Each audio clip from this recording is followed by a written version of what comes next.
What's poppin', everybody? Hello and welcome to Popcorn Culture. My name is Ben Carlin and I am your host. Here with me today is my brother Jay, who will be in every episode. Not only that, Ben, but I brought with me today a corny joke. Did you really? Are you ready? Yeah, well, lay it on me. It's so bad. Oh, I can't wait. You I'm ready? so excited. Why did the hamburger go to the gym?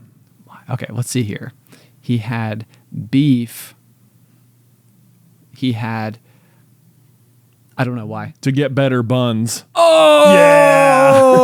Man. It's so bad. Tis the goal, though. Yeah, right. Wow, you know. that's amazing. That's amazing. I'm actually, I personally am taking a hiatus from gym life at the moment. Yeah, I've noticed because we were going to the same gym and now you're not going. So it's mostly just me there in the morning now. I know. It's been like a big change up for me. I feel like it's been one of these like massive. I feel like it's been like weighing on me this whole year. Like I started this year and I think I knew I wanted to do something different. And I like trained for the marathon, and that was like, especially as the training runs got longer and longer, it was like going on like the 14-mile run on the weekend. It was like, this is all the exercise I needed for this week. Like, right. You know, it's just like I feel like I don't have as much in the tank, but I was still going and doing like the other workouts in the meantime. And I was like, I feel like this is all just starting to like catch up with me. Yeah. So anyway, I didn't take a pause while marathon training. And then in the post-marathon life, I think I was like still in such a recovery mode that I was like, I think I need to pull back from this. Right. I think I am doing too many things and I'm not recovering at the end of each day. So, anyway, yeah. So I'm finding it's a really strange place to be in. I feel like exercise has been such an Right. You're not one to take to not be exercising usually. Yeah. No, not so much. How is it? Do you feel like more energized, less energized? Do you feel like you're gaining weight or? No, I had just purchased one of those, it's a Fitbit scale. Okay. And so it's kind of neat because like you can go through and like log a bunch of different data, or Fitbit logs a bunch of data for you. And I have gone through before, like when I was doing the 75 hard challenge last year, which is like 75 days, you know, like where you have to work out twice a day. One of the workouts has to be outside, no alcohol. You have to stick to a diet, read 10 pages of like nonfiction each day. And then I think the other one is like take a progress photo, which was the one that it was never important to me to like maintain anyway. So I was sort of like a little more loosey-goosey on that one. Any which way though, one of the things that I was attempting to do was actually like bulk during that period of time. So my goal was to like consume like a lot more protein and then see if I couldn't like go through and track. So anyway, Fitbit has the ability to manually go through, weigh yourself on like a standard scale, and then just like enter in the thing on your own. And here just a few weeks ago, I had bought one and put it right next to my bed. And so like when I wake up in the morning, like the first thing I do is open the Fitbit app, I stand on top of the scale, it like logs my weight. And it's like, it's very interesting just to see like what's been happening. And somehow, and this is probably going to just make everybody angry, but I have actually gone backwards. I have like I think I'm losing like muscle mass is what's happening. Yeah, right. And so I'm actually like losing a little bit right now.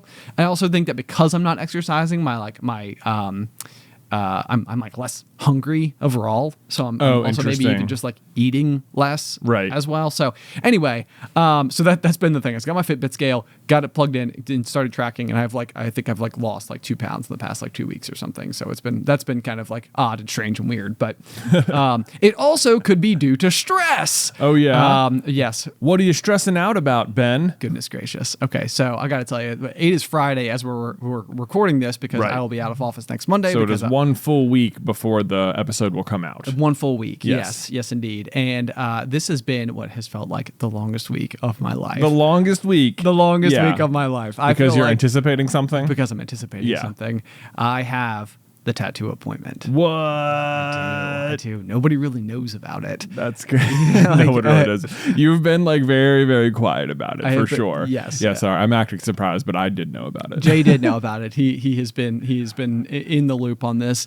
However, yeah, so I think several months ago I had talked about how I had found a tattoo artist that I really, really, really, really liked, and I thought that they were located in New York City, and I was sort of like, okay, that's no big deal. Like I could see a world where I travel to New York City for this. Like, yeah, people travel to get tattoos. Yeah, of course. People travel to get haircuts, man. Right, exactly. Yeah. I mean, it's like, and it's a big deal. It's a permanent change. It's it's like this is, and it's especially for me who I've always had this like really like big, like kind of bizarre maybe situation where like I've always really wanted to do this, but have had like no idea what I wanted it to look like, or Right. even like where it would be, or like a concept or a style or a theme or a meaning or any of these things.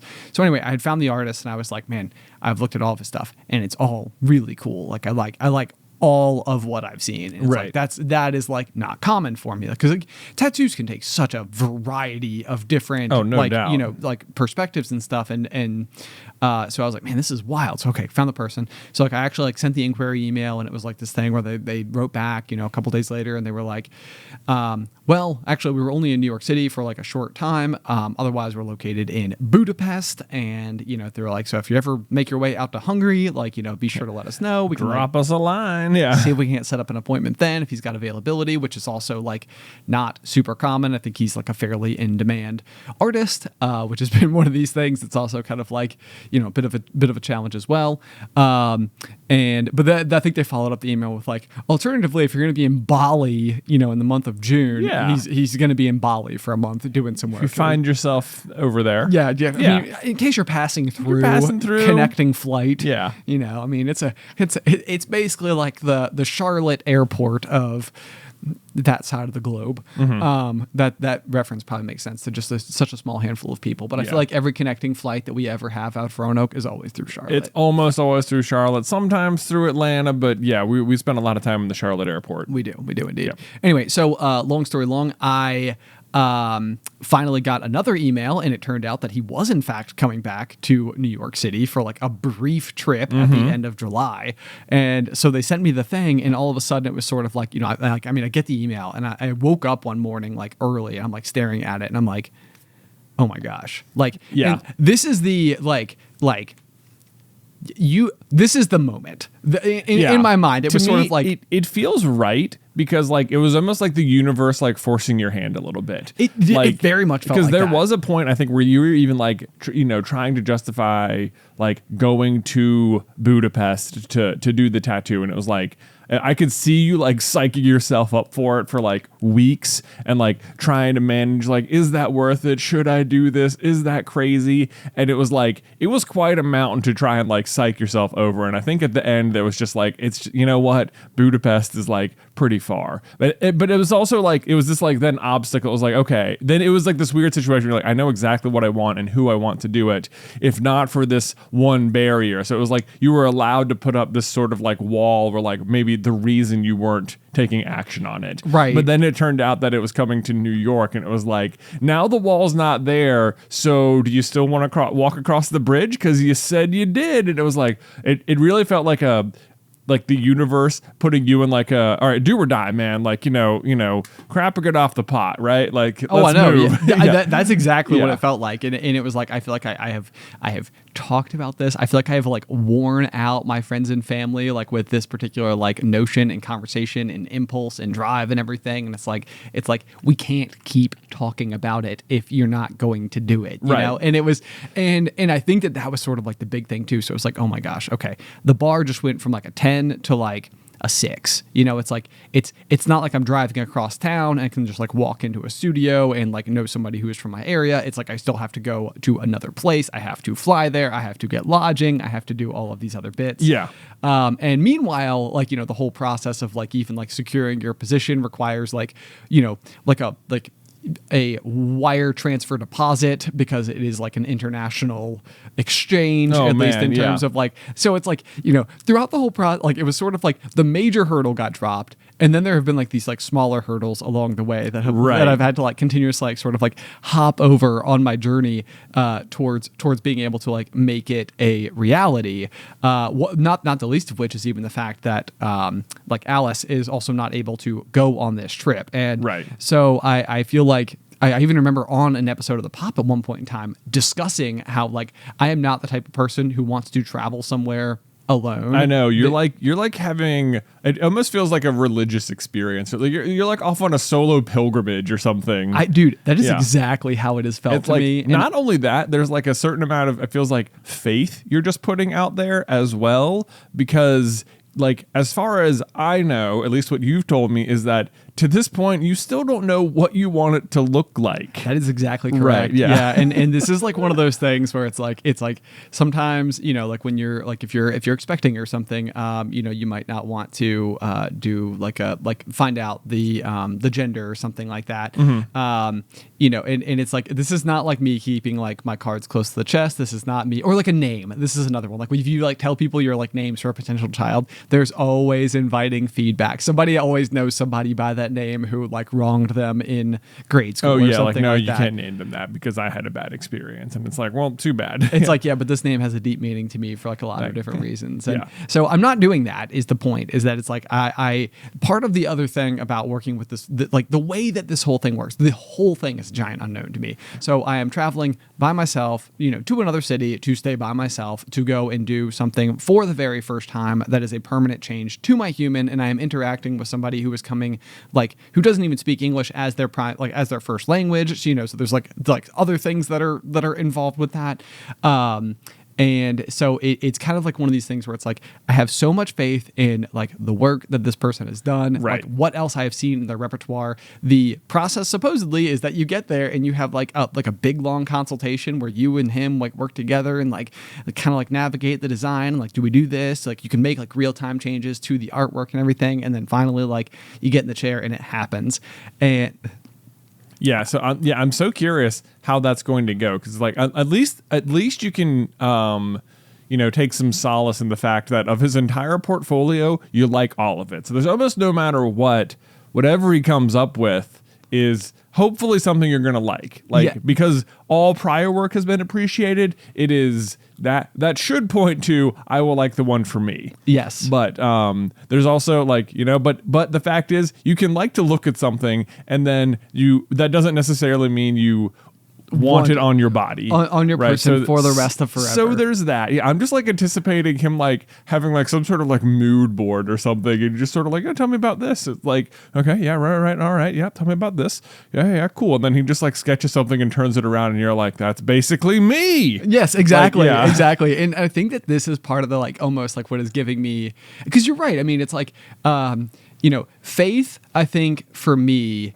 is knowing, which I think is not faith. Yeah. Yeah. And I think that like this is probably something that has largely been absent from my life for my entire life, is like I don't have a lot of faith that anything will happen other than simply like the things that I know, the things that I can draw from like the existing information in the world. And so you're right. Like I think pilgrimage is completely and utterly the right word for me, because I think the whole thing, the whole process, like everything about it is just a huge leap. Like yeah. I've even told Alice, I was like, technically there is still a scenario where this is like a deep multi-layered scam, which I don't think it is. I'm not expecting that. I feel like there's more than enough things to suggest that it isn't, but it is also like I'm traveling alone to a different city to go and do a thing that I've never done before, and I'm definitely I'm super scared, but also excited, and it has basically been consuming all of my thoughts. I bet for the past 2 months as I've sort of been barreling towards this. So anyway, so do you have a body location you are intending? So the current expected body location is my left inner forearm. No, that is exactly the spot I've always thought I would get a tattoo. Yes. Yeah. So the kind of interesting thing about I guess pieces of this tattoo, I guess, is, and I can't even say that this is something that I was specifically looking for. It just happens to be what I found. Is that he is I guess particularly skilled with single needle designs. Okay. So I guess typically, like if you're getting a tattoo, there are more than one needles. Again, this speaks to the level of experience that I have or didn't have. Right. Supposedly that provides like a very clean line that typically doesn't like deviate much, or it ages really well as time goes on. And then your inner forearm is also like another piece of your body that like even regardless of of age or exposure to weather or gaining, losing weight, anything like that. Like it's not a piece of your skin that does a whole lot of fluctuation. and therefore it is also like a good spot, I think, in terms of tattoo placement, because it's less likely for something to happen to it that would cause the design to change drastically. Right. Okay. If Sure. that makes sense. Is there a chance? Is there a chance you get up there and based on what it is, you change the position on your body? There is a chance that would Okay. happen. Yeah, and that is like one of those things where it's also like, I keep trying to imagine, like, because right now I feel like a lot of like our headshots or whatever, my arms are crossed, and so like as it stands right now, if it goes where I expect it to go, you wouldn't actually see it if my arms were crossed. Sure. And so I feel like that's like a piece of like the like you could almost not even know that it's there, Right. But like there's a part of me that wants you to know it's there. So the other thought Right. was like the outer forearm. Right. You could go like outer forearm then, or like outer like bicep area, Yes. left arm, something there. Yeah. Exactly. Yep. Yeah. Yep. So I would say that all of those things would be potentially in play, but probably somewhere on an arm. There you go. I think I feel pretty confident about that. So I'm just trying. I'm trying to gauge how much, like, what the faith level is here. Suppose you get up there and you have this whole conversation with him, and he's like, "This has never happened before. No one's ever come up to me and said, I don't know at all what I want, Right. per se." Yeah. He's like, "But I have an idea. But as part of the experience and the ritual and the story you've given me, how do you feel about?" Like Blindly doing it. blindly doing it, like putting up a curtain and then just revealing it after it's on you. Oh. Or like, "I have an idea. I think you're really gonna love it. I would like to do it like on your back, and I would like to show you after it's done," or something, or like how far are you willing to go in that direction? I think given who he is and given the caliber of work that he provides, at least that near as I can tell, I think that because I have sent him some of the designs that he's done that I particularly liked, like the ones that led me to him in the first place. Okay. And so he would know at the very least that like these three different designs that I have sent are the three that in some way, shape, or form stand out to me. I would say all three of those are very different from one another. And so it would be very interesting if he was sort of like, okay, based on everything you've told me, based on what you showed me, like, I have an idea. I think what's best for you is to not know. Right. Like, I think that there's a chance that I could be on board with that. Okay. Like and you're just sitting there behind a curtain with your arm on the other side. Yes. Yeah. And then like, by the end of it, it's just sort of like, boom, here Boom. it is. There you go. Because like that's even like a piece of like what I said in like my original email to him is like, I feel like and I think I've even said this on the pod before, but it's like, I think there's something inside of me that I want to say.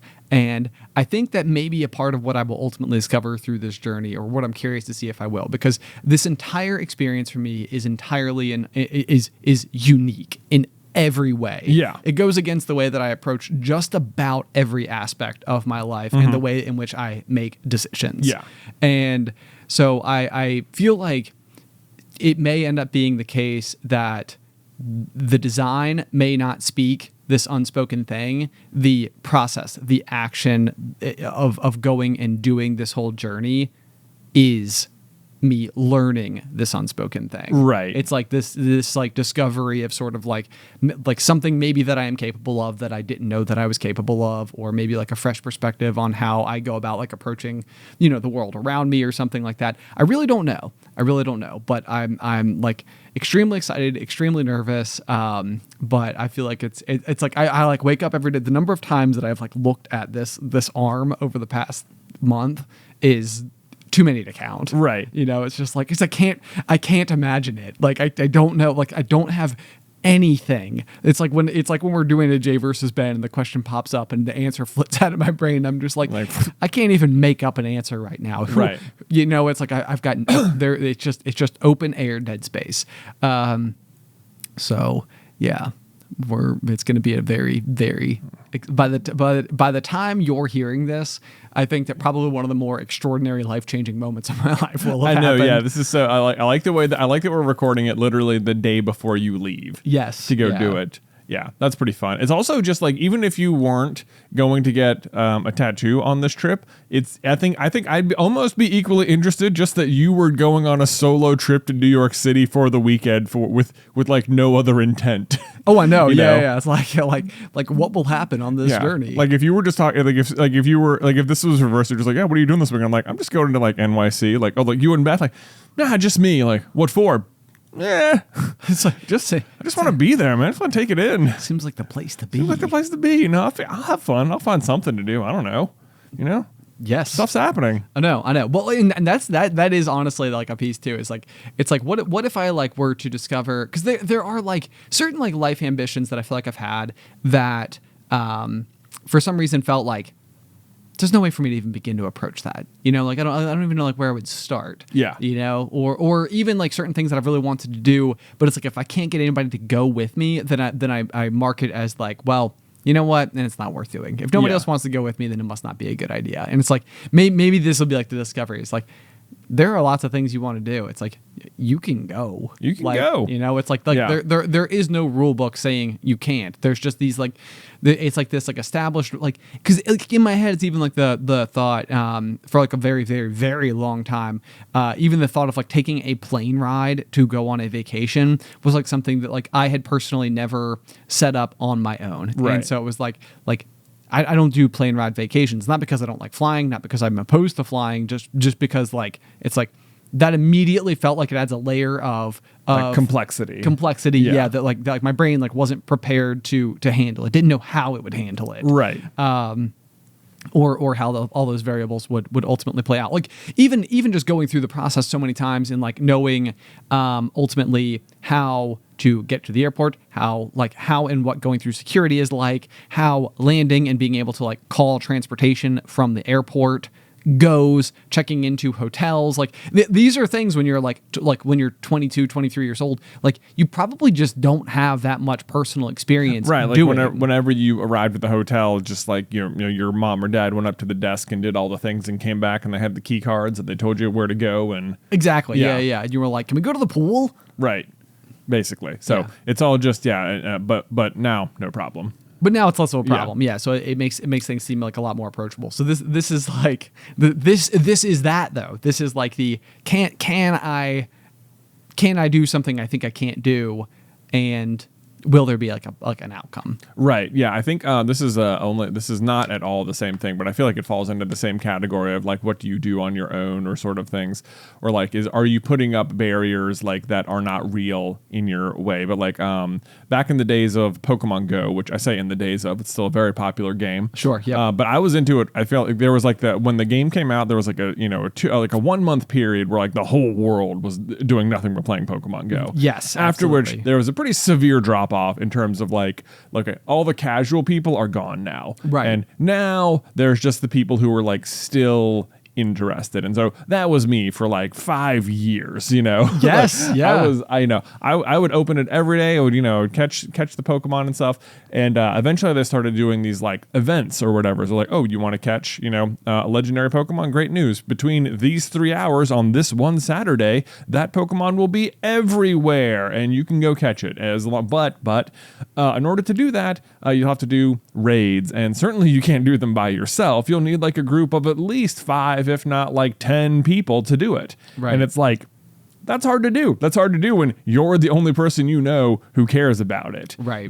Or it's hard to justify like telling your wife like, hey, on this Saturday for 3 hours, do you want to go do this thing you don't care about with me? Right. Or, whatever. Not that Beth played Pokemon Go for a while as well. Yeah, no, I remember sure. you guys doing this. This was like a thing you could do together. And I even remember like right when you had Luke, I feel like you would go out and it was like a great way to like put him in the stroller and do walks. It was, yeah. It was a fun way to go. It was fun, like, well, we're in the stroller, me and you, bud, let's go. Let's just go on a little poke walk here. It'll be great.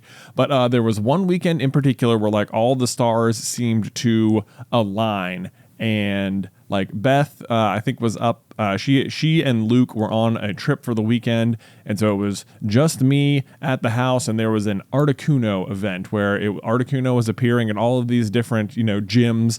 And I at this point had like discovered like a Discord server that was organizing like local Roanoke people, and so it was like cool. I knew that according to this server, there will be people gathering at this starting location, and then they're going to try and go do stuff. And I was like, well, it was very like put your money where your mouth is sort of thing. It's like, well, there's nothing stopping you now. This is actually how you do want to spend your time. Right. Because like normally on that weekend, it's like, yeah, it's not like I don't want to do it, but if like Beth's there, I'd still just rather hang out with her. That's still of course more important. Yeah. Not that I don't care about the game, because it still takes up a part of my day every day. But I remember going, I was like, okay, I'm just gonna go. I'm just gonna show up. And it was super fun. There was a pretty large group of people there, and I remember just sort of like walking from space to space, and like by the end of it, like groups had like there was like a line of gyms that you could all pretty easily just walk to together in downtown Roanoke. But after like 6 in a row were done, then it was like, now people got to get in cars if you want to go to more. Okay. And it was like, and I'd arrived by myself, but it was like, I kind of want to keep going. And so there was like a group of like 4 or 5 people, and someone had a minivan, and it was like, y'all want to go hit this one over near the hospital? And it was like, I'm getting in. I'm getting in the minivan. I'm going. And I just remember thinking that. I remember that day sometimes when I'm like, what a weird day that I woke up and eventually just got into a van with strangers to go catch Pokemon. Right, like did not know these people. Did not know these people. I was going to have do not it. talked to them since. Right. I had fun hanging out that day. Right. That was pretty much it. That's amazing. I know. It's like, well, there you go. This is, I guess, what I would do by myself. I wonder if, is there any chance where I can't even remember where Super Carlin Brothers was at that point in time. Is there any chance that anybody like would have like known? There was, yeah, like we were certainly doing it like full time by then. Okay. Yeah, so it was possible someone would have known, but no one in our group did know that I did YouTube, and it never came up either. Okay. So. One of my all-time favorite anecdotes from doing the Super Carlin Brothers stuff, we'll get right back to your conversation, was there was an instance where we were doing a like impromptu meet and greet with a bunch of pranksters, and I remember like we kind of got there and like everybody else was there for the same reason and had a bunch of shared audience, and then we were like this like total black sheep of the group. Yeah. Where it was sort of like, and we're here. Right. And there were a bunch of people that came through, and they were definitely like, we'll take a picture with you. Yeah. Like, you know, like I think they could tell like we felt like a little bit awkward and stuff.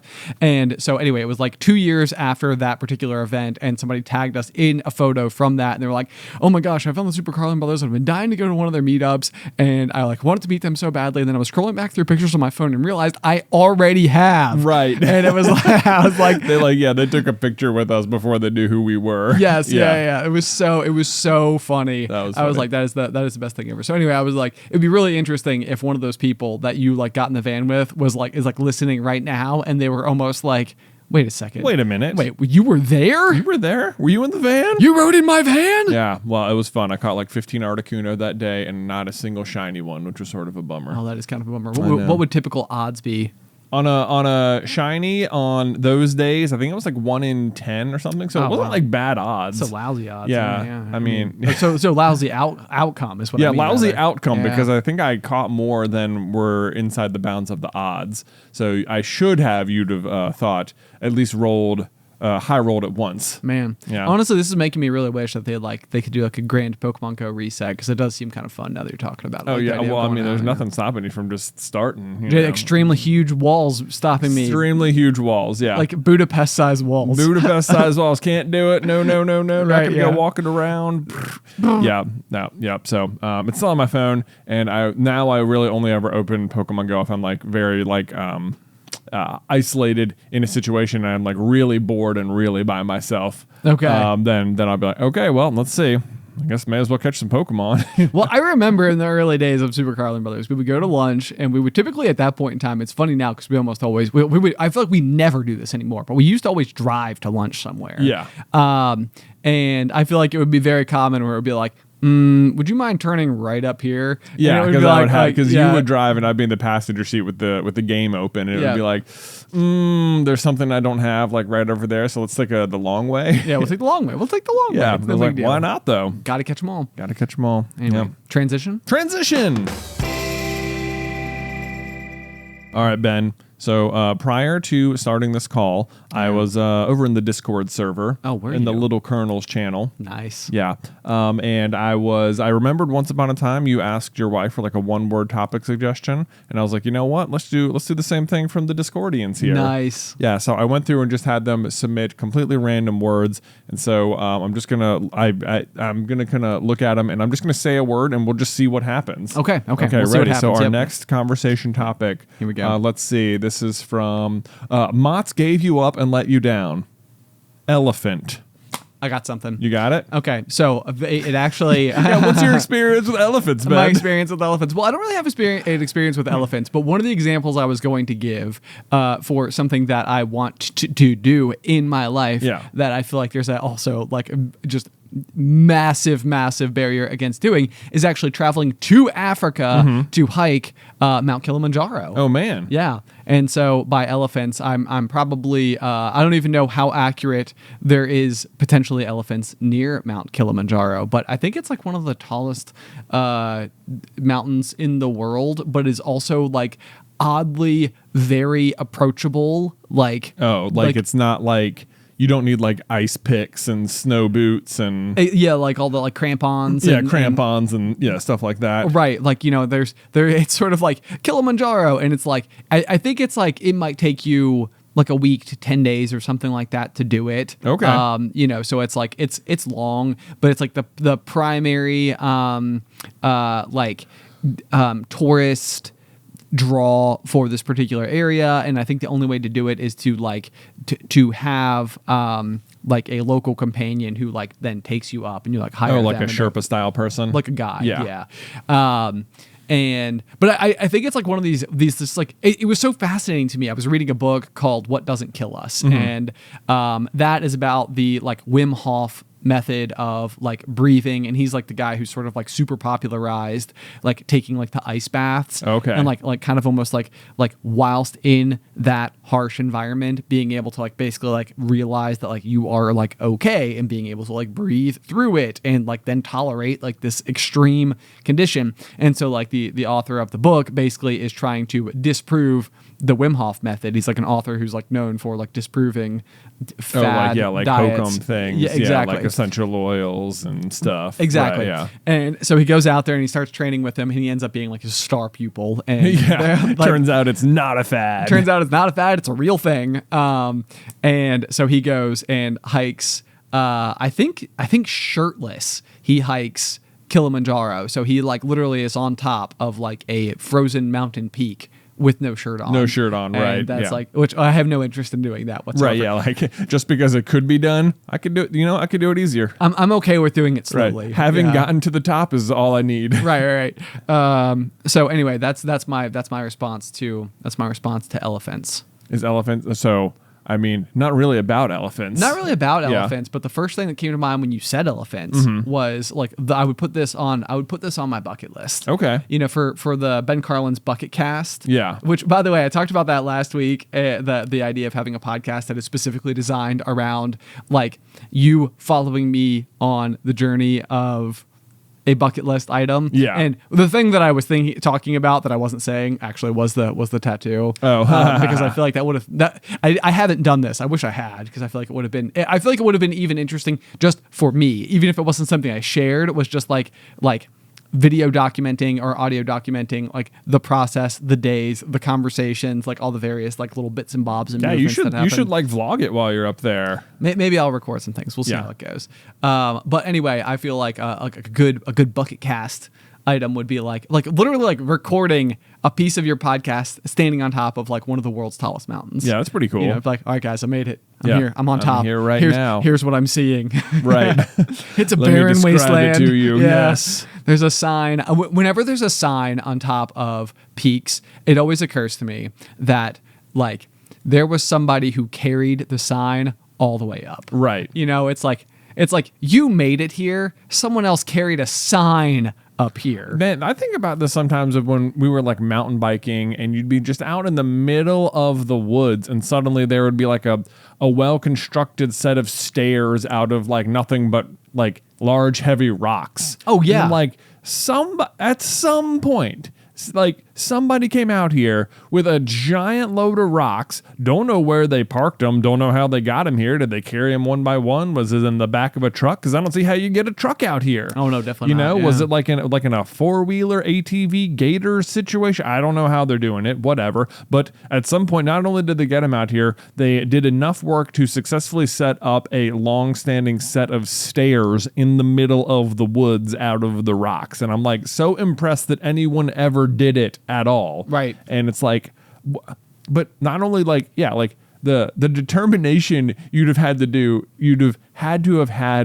it, knowing that there's no way you're getting any credit for this. Oh, yeah. Anything. It's just going to be there. Like, you just have to be someone who like loves being outside so much and dislikes walking up this particular section of the trail as it stands so much, or maybe not even dislikes it, just realize that like, we were building the trail and we got to this part and there's just no way up. So what we had to do was like bring in some rocks. And it's like what? Like, but still, even then, it must be so hard to do. Oh, I know. Yeah. I mean, I agree with you completely. I feel the same way about like rope swings. Yeah. Like very frequently, we're like in Roanoke. I feel like there's like a small handful of like known locations where there have been or currently are rope swings. Yeah. And they become like popular swimming holes. But typically it's just someone who was gutsy enough and realized the opportunity enough, because like usually the extremely hard part would be tying the rope up in the right place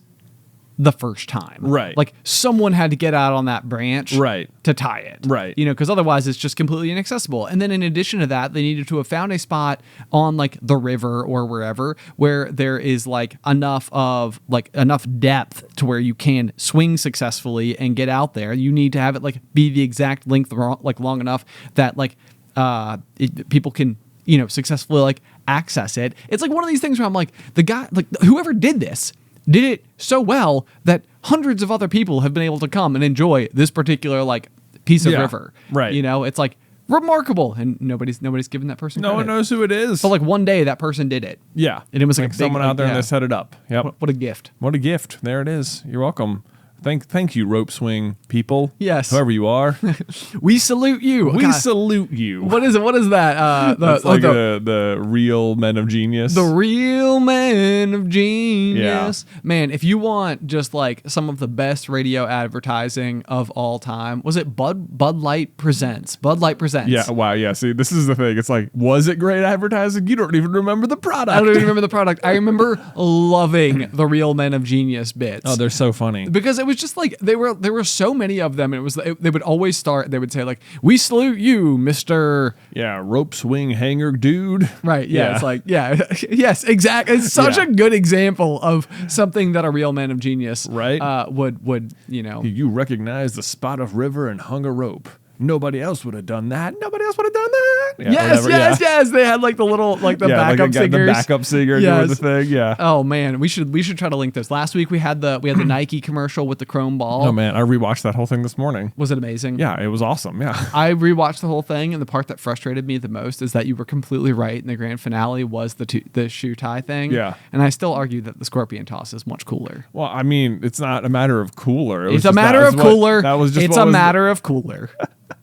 It bothered you that I remembered what the ending was? Yes. Okay, hold on. Let's unpack this. Okay. It bothered you that I remembered what the ending was because Scorpion throws are cooler. Correct. That doesn't make any sense. No, I think it tracks perfectly. Anybody could easily understand. It's one of these things where it's like throughout the course of this entire video, you're watching these soccer players do such remarkable things with a soccer ball. Yeah. And it all builds up to this like one trick play. Yeah. And the fact that it's a trick play is ultimately what makes it the finale. It's sort of like, oh, he was tying his shoe, but then he did the thing. Yeah. But otherwise, the shot itself, kind of only okay. Yeah, right. Yeah.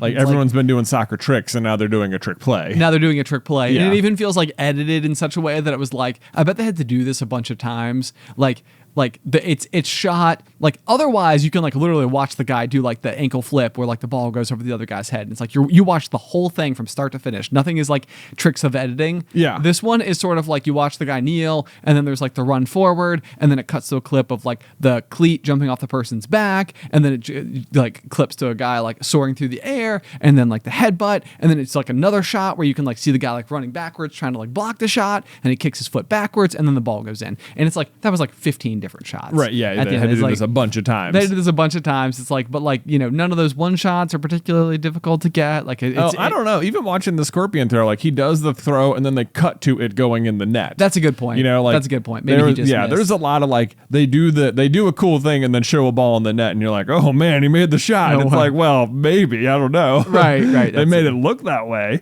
But watching that commercial, or that series of commercials, like back through now as an adult, I was like, I don't even like how they shot it. Must have been like, did they just tell them like, go out there and we'll just shoot a ton of you guys just playing, but just freestyle it as much as you can and whatever we get, we get. And then there are a few like set piece shots we want to get where you do like a cool, very specific catch the ball in this way. Like this whole segment's going to be about catching the ball on your neck. So we'll make sure we get that. But the rest of it, we're actually just going to play and let you guys go, or like, because a lot of it's just them like running around and playing. Right. And it's like, how scripted could that be? It seems like that's just like good quality B-roll. It's like, all right, if we're just going to play a game, we're going to record all of it and see like what we can ultimately yield from it. Yeah. But it also brings up another interesting question, which is like in reality TV shows, I feel like there's this situation where it's like, for one, a lot of reality TV is not as reality as it sounds. Much of it is very much scripted.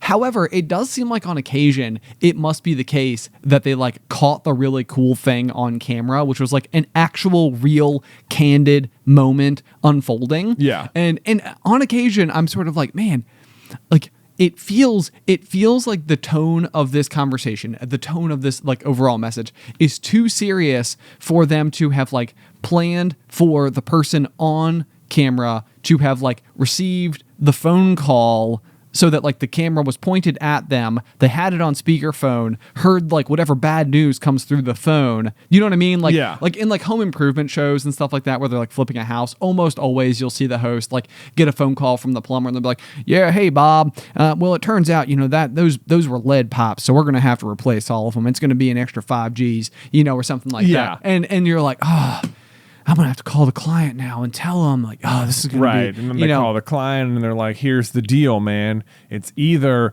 get the kitchen or replace the plumbing. And really, you can't not replace the plumbing, so...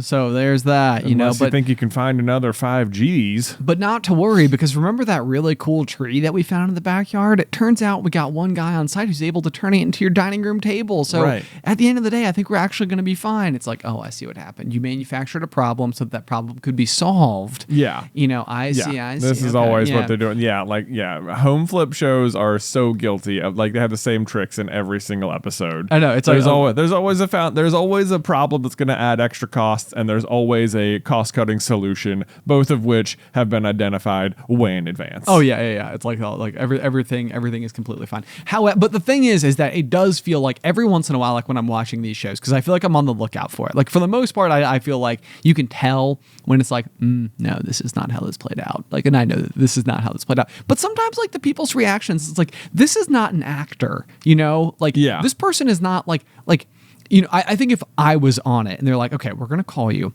we're going to give you a piece of bad news, you need to like melt down. Well, because certainly like them getting the call and like having it on speakerphone, that's all scripted or whatever, for sure. But like I think the way they get like honest reactions out of people is by not letting the contestant or whoever it is have any clue what's going to come through on the phone call. I guess that's a fair point. A lot of times, like this is the greatest trick when I don't really watch the Bachelor or Bachelorette anymore, but used to watch it a lot, and then like Beth would listen to a bunch of like the offshoot podcasts, like reaction shows where they have the people on, and it's like the number one trick that's happening in The Bachelor and The Bachelorette is that that whoever the handlers are, whoever the producers are who are like talking to each contestant and like telling them what they need to do or where they need to be, like they are masters of being like your best friend or appearing to be your best friend. Sure, yeah. And so it's like you always trust them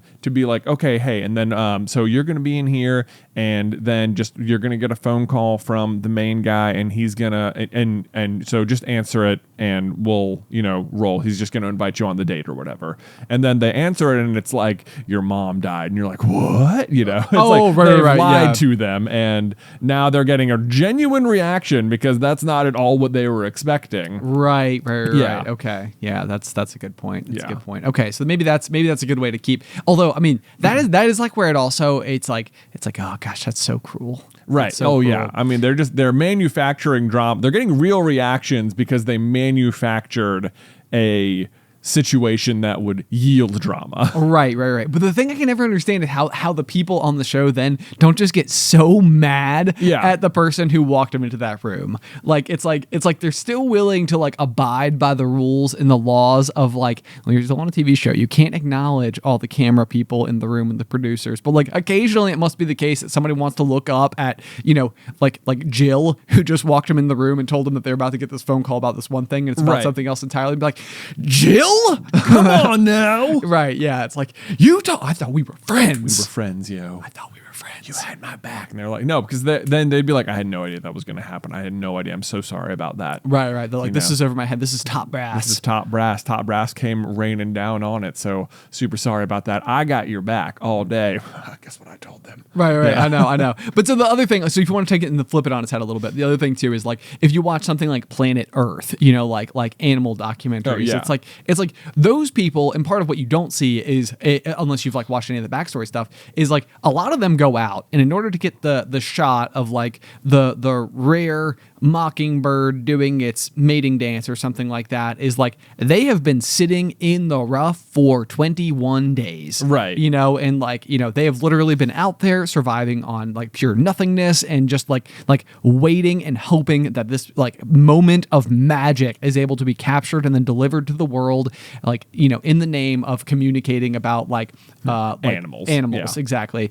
And I have to imagine, because it's like, this is like when you go to the zoo, it's always interesting, like to actually see the animal do something. Yeah. Like, it's like, it's one thing to like go and see the tiger sitting on the rock, but like, for example, I think at like the Disney Safari one day, I was rolling through and there was a lion up on top of like, the cool. Yeah. Like the Pride Rock. The Pride Rock thing. Yeah. And it actually like stood up and roared. Right. And I was like, no. I was like, that's pretty cool. That like, was cool. It's like, it's not like this lion like sits back down and then like, oh, new truck. Let me prepare myself.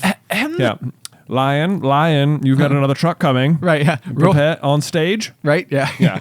Yeah, and signal and roar. Yeah. Beautiful. Reset fantastic. the scene, people. We got another one coming in 10. Yep, let's do it again. Yeah, so it's not like that, obviously. But I have to imagine that if you take so that's like what they're doing. That is the real magic of like when you're watching Planet Earth. Is like what they have done is a lot of people's determination and patience and willpower brings you the entire saga that you see unfold. Like the migration of the wildebeest or whatever. It's like it only happens once a year and you had to be in the right spot with the drone in the air at the right time and like all of the rest. Like, so you capture these moments of just pure magic. But I have got to imagine that on reality shows there must be circumstances where the same type of magic is caught, because there are so many reality shows that occasionally it's like, oh wow, something interesting is happening completely organically. Oh, that's got to be the best. Yeah. Right. Yeah. It's like we didn't plan this. Right. This happened. Let's go. Like, yeah. Point it over there. Right. It's like I cannot believe it happened to be the case. Honestly, I even felt the same way about America's Funniest Home Videos growing up. Is like, you would sit and you would like watch these things, and like, it might be the case that like somebody is standing on a toilet to try to change the light bulb in the bathroom, and then like the toilet tips forward, and then the tank bursts and water blasts over everybody, right. And the person falls on their butt, and you're like, whatever, right. and you're like, what a hilarious video.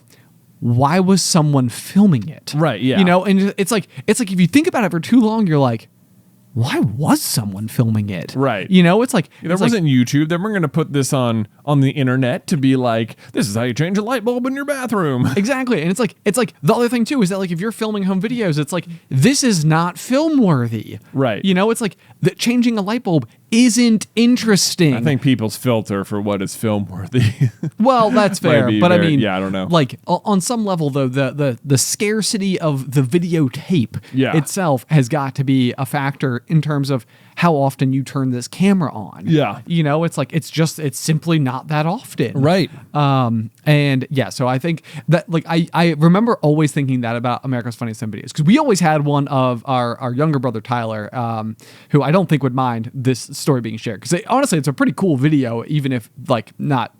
It's scary, but then funny because you know he's completely fine. Yeah. But when we were growing up, we lived on this street, and it was kind of like a big sloping hill. Our house sort of like was like right in the middle of it, where it was like flat for like I don't know 100 yards or something, and then it sort of like tapered back down and was long again. But due to like the unusual like shape of the road, our next door neighbors basically like their curb to the street was like curb like you would imagine that would normally like lead into any sidewalk, except there was no sidewalk. It was just a 3-foot fall, just a wall, just a wall. Yeah. So like, you know, if you happen to like, you know, run off the curb in front of these people's house, you would go, if you went over the curb, you would fall 3 feet, you know, into their yard. And while Tyler was learning to ride a bike as like a, you know, 5-year-old or something, Dad was filming and our mom was filming or someone, and you know he's just like out there and he's sort of like rolling in circles, doing like some figure eights and stuff. He runs in his front tire to the curb and literally just flips over the wall. Yeah. And then obviously mom or dad, whoever was holding the video camera, like doesn't even turn it off. They just like race over and like you like go from like, oh look, Tyler's filming or like riding his bike to like, oh my gosh, he's over the wall, to like, you know, you're staring at the ground moving rapidly by as mom or dad runs over to check on Tyler, who was of course okay. But like that was always one of those moments where I was like, wow, I can't believe we caught that on camera. Like, you know, that's unbelievable that you can like go back and see it. But then it also makes me wonder, and this is my whole big thing what I'm leaning towards is like how many hilarious things are happening in the world that nobody ever catches on tape. Oh, it got to be all the time. It got to be all the time. Like, all the time. Yeah. Like the best, funniest home videos that you've ever seen in your entire life shouldn't hold a candle to all the things that have never been caught. Oh yeah, that for sure.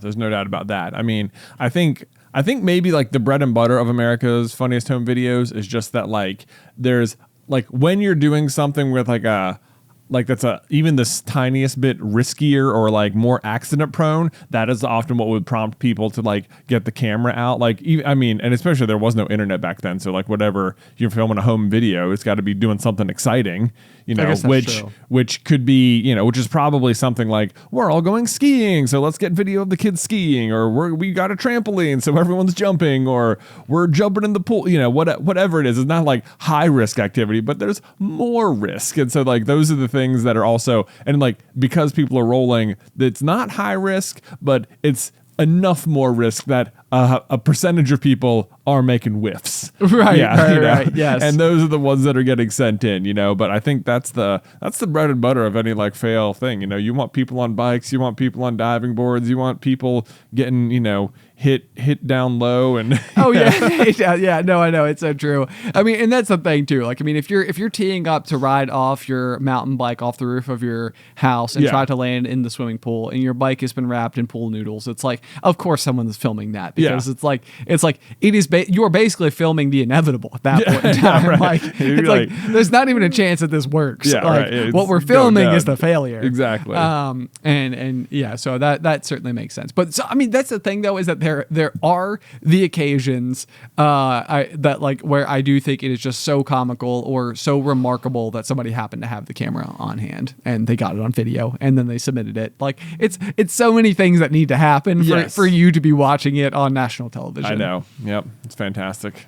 Yeah, America's Funniest Home Videos. Basically just viral videos before YouTube existed. So yeah, here's the question. Yeah, because there's probably people, what is America's Funniest Home Videos? I can't imagine, because could that question even be asked? I think they still make the show. Alice's cousin was on the show. Oh wow. Yeah, he got I think trapped in a toilet. And, man. Yeah. I'm pretty sure they sent him like $250 for the usage rights to his being trapped in a toilet. Great. I know. I'll have to see if she knows if there's a link to that particular episode somewhere, because that would be soup's funny. Yeah, that's fantastic. Yeah. Yeah, but I mean, America's Funniest Homes videos is just the same as Tosh.0, is just the same as ridiculousness. It's true. You know, It's true. except that they just mined the internet rather than having people physically mail them videotapes.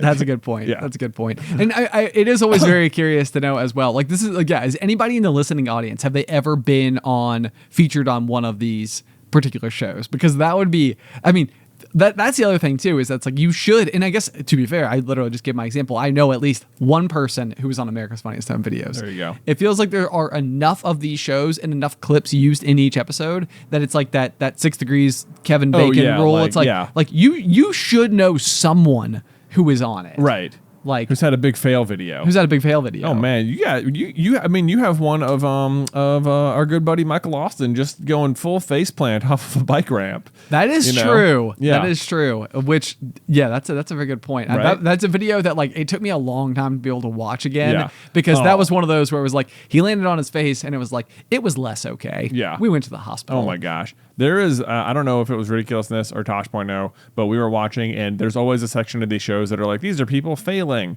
And there was this one where this kid just jumps off a dock into water, and the water is brown, so he can't see like what the bottom looks like, and he just breaks his ankle. No. That one clip has stopped me from ever watching these shows again. Yeah. I'm like, nope. Yeah. Because I might see something like that if I watch these shows, and I cannot, because it has been a decade since I saw that one clip, and I'm like, I think about it anytime I'm like, oh, ridiculousness, I'm like, nope, never mind, can't. I know, not here for it. I don't want to see the fail videos, man. I don't need to see people getting injured. Yep. No, I can't handle injuries at all. And that's the other thing too, is like at the end of these episodes, it's like, it's like you see these things happen. Can there be a disclaimer? Can we follow up with each of the respective individuals and make sure that they were like okay? Yeah. Because it's sort of like it's like I said with the Tyler video. It's like, I feel like in hindsight, it was after the fact, like even in the moment, obviously mom or dad, again, whoever's holding the camera, it's like, it wasn't funny to them. They were freaking out. And it's like, it's funny because he's all right. Yeah. It's like, but I feel like I watch a lot of these and I'm like, I don't see any way in the world in which they're all right. Oh, like, I know, right? It's like, and if they're not all right, then it's not funny. Yeah. We're just laughing at them getting horribly hurt. Yes, exactly. Yeah.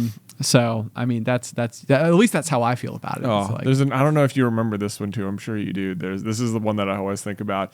It is a snow day outside, and someone clearly thinks they're about to do a cannonball into a swimming pool, and that just the top inch of the pool is frozen, but in fact it is way, way deeper. And so they go full cannonball, and they do not break the surface of the ice at all. I want to say they're like in like a Speedo or something. I think, too. yeah, they are it's like super minimal. It is super minimal. But every single time I've seen that one, because they like run, jump, and like cannonball, and then like the ice doesn't break. So it would be like if you ran and jumped and cannonballed onto like, cement. Yeah, it's just like the ground. It just looks so bad. I know. And I'm just It's like what's not funny is that they're hurt. What's funny is the confidence they had versus the results. I know. Yeah, I mean, that is like the. I feel like in past episodes I've talked about like catastrophizing. It's sort of like, sometimes I feel like this is part of the problem too, is that it's like, if I was never exposed to all of these various videos, then the worst case scenario in my mind would probably not be as like vivid as the world has shown me otherwise. Yeah. Like what you've seen in every single instance, like what made that video so remarkable is like, there must be hundreds of other instances where people had backyard pools where the surface was frozen. It was a snow day. They thought it would be hilarious to go and jump into the frozen pool and then like promptly get out and go inside and towel off, and it would be like, look, it's I just a cool video. I broke through the ice. Exactly. Yeah. And it's like the thing is that when all you've ever been presented, because those videos ultimately end up being maybe less interesting. Maybe if you know the person, like, your across the street neighbor or something like that, and they post it to Facebook, you're like, oh my gosh, that was crazy. Like, can't believe you did that. Way to spend your snow day. It's funny if you know the person. Otherwise, it doesn't have like quite the mass appeal. So then the problem is that the world has very frequently delivered you all of the exceptions. They have shown you all of the moments where the ice didn't break. Right. And now my brain has been just fueled with way too many worst case scenarios, and I'm able to imagine them in very vividly. Mm-hmm. Man, I don't know if you were there. I'm remembering now a snow day personally that we had. This was back on the John Carlin channel. There was this video. We had, it was a snow day, and it was, we had a snow tube.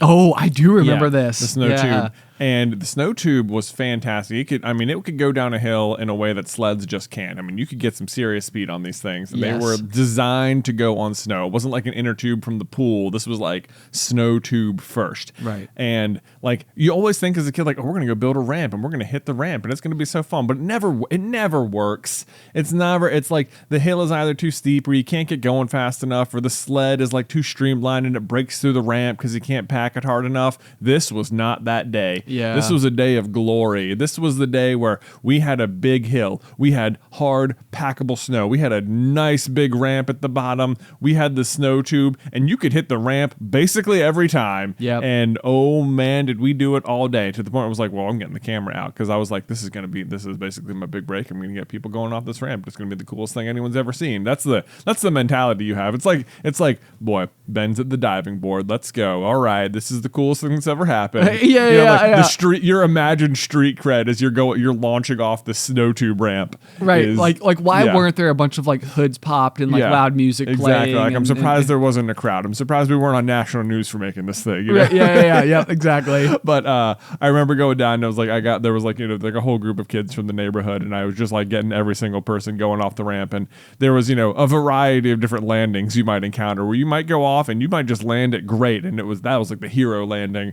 But then I do remember when Tyler went down, and it's in the video, but he goes off it, he goes completely upside down and lands completely upside down on his back in the tube in the snow, got some serious air and everything. Man, sorry Tyler. It was so funny. The many highlights of Tyler's amazing. Yeah.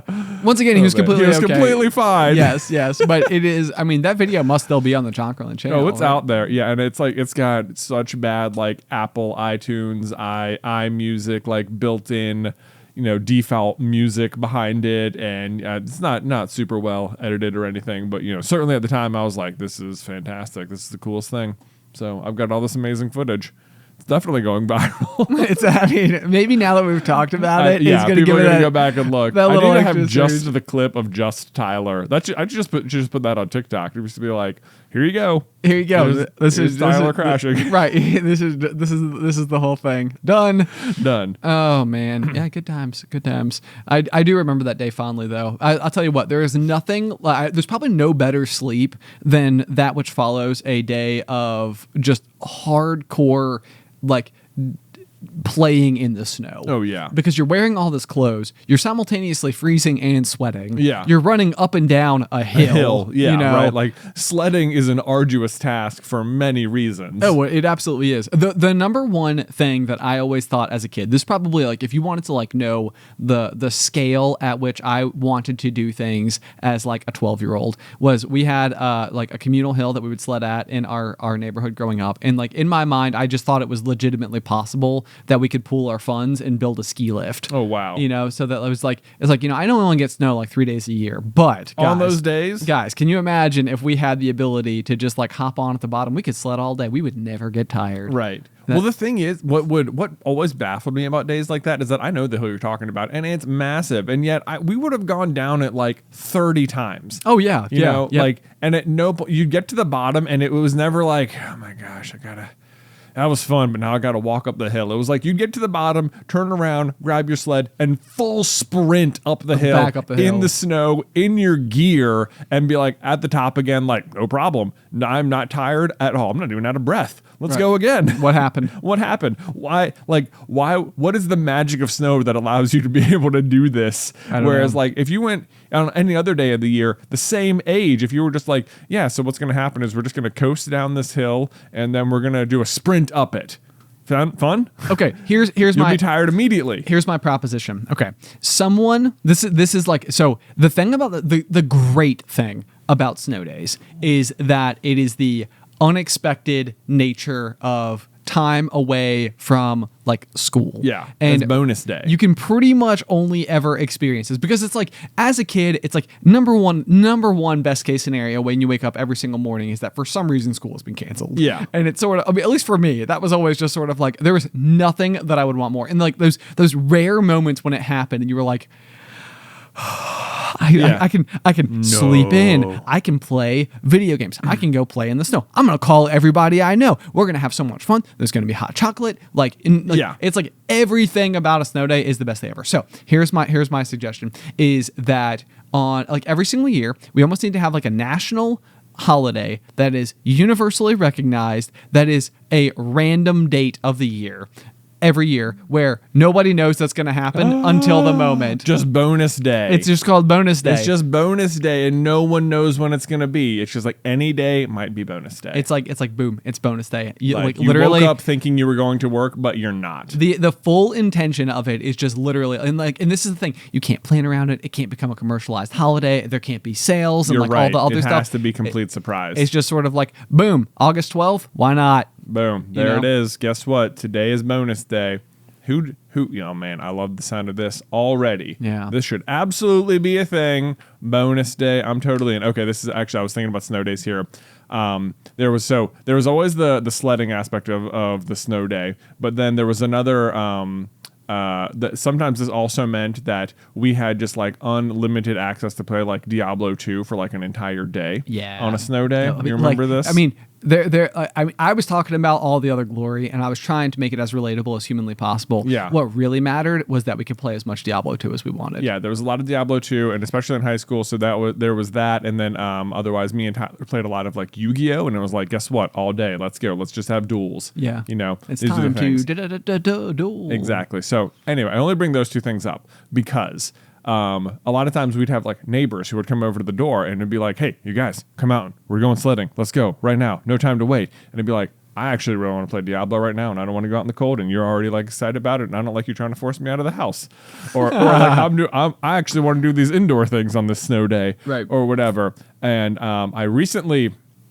one of our old neighbors was in town recently, and we went to go meet them because they have kids now, and all the kids were just going to play at the playground. And it occurred to me like the day before that like I had been playing like Diablo 4 that night, and that later that day I was going to play like Pokemon cards in a tournament, and I was like, if this person asks me about what I'm up to right now, it's going to be the exact same things. That is amazing. That were like more or less the same things, updated a little, but more or less the same things I was doing. Better graphics. The same thing with better graphics. Same thing with better graphics. I was like, that's really funny. It's like, have I not changed that much? Is this it's just who I am? This is me. That's this amazing. Is me, I think you should embrace it. Yeah, absolutely. Yeah. Embrace your spikes. Yeah, right. Embrace your spikes. Let's go. Hey, let's go. Oh my gosh. Honestly, I find that to be hilarious and amazing and incredible, and I think you should stick to it. Oh yeah, for sure. So that means 30 years from now, when we're like entering like retirement age, it'll sort of be like, hey, what have you been up to? It's like, well, I'm playing Diablo 10. And I've been at this new card game. So. Yeah, exactly. Same old. Same old, man, whatever. 12, 35, 65. Like, I'm not going to apologize for am I right? This has always been me. That's awesome. Yeah. Oh my gosh. Well, anyway, guys, as ever, thank you so much for tuning into this week's episode of The Pop. I am very excited to show you what the end result of last weekend ultimately has been, already is, based on the time that you're hearing this. Yeah. It's going to be, I don't even know. I don't even know. Right? You're going to be a whole different person by the time. This is the last time you got to hear this Ben. Oh, I know. Yeah. Ben. I'll be changed Ben. Next week, it'll be new Ben. By the time you're listening to this, new Ben will exist, but you won't have heard from him yet. Whoa. Yeah. Interesting. What if it changes everything about me? I mean, I guess it's been nice knowing you. I know, yeah. So it's like I'm the opposite of you. It's like what are you up to? Same things as always. It's like, what are you up to? Every single thing about me is different. Everything about me is different now. I've got a mullet, you know. We basically don't and didn't know each other at any point in time. I don't own a single brown shirt. Yeah, there you go. Literally, I don't own a single brown shirt. I love it. And people need to let us know if they're in for our brown shirt. But also, literally, I wrote this as the title of my memoir would be subject to change. It's like I literally had that thought and I was like, That's actually probably Pretty good it's title. pretty spot on. Yeah. Ben Failure, Carlin. an American success story. Yeah, there you go. Anyway, as ever, guys, if you have any feedback about the show, if you've been featured on America's Funniest Home Videos or Ridiculousness or Tosh.0 or any of those things, be sure to let us know. Or if you have any other feedback on the show, you can send it to popcornculturepod@gmail.com. Otherwise, if you want to scope us, or if you would like to support us over on Patreon. Yeah, don't scope us. Don't that scope sounds like us, getting yeah. no-scoped or something. I know, yeah, it does. It Yeah, seems bad. bad. If you'd like to check us out on Patreon or support the show, you can do so at patreon.com/popcornculture. We have a variety of different tiers, all of which help you cast votes towards who is the ultimate one true host here at Popcorn Culture. So again, patreon.com/popcornculture. Otherwise, until next time. Pop.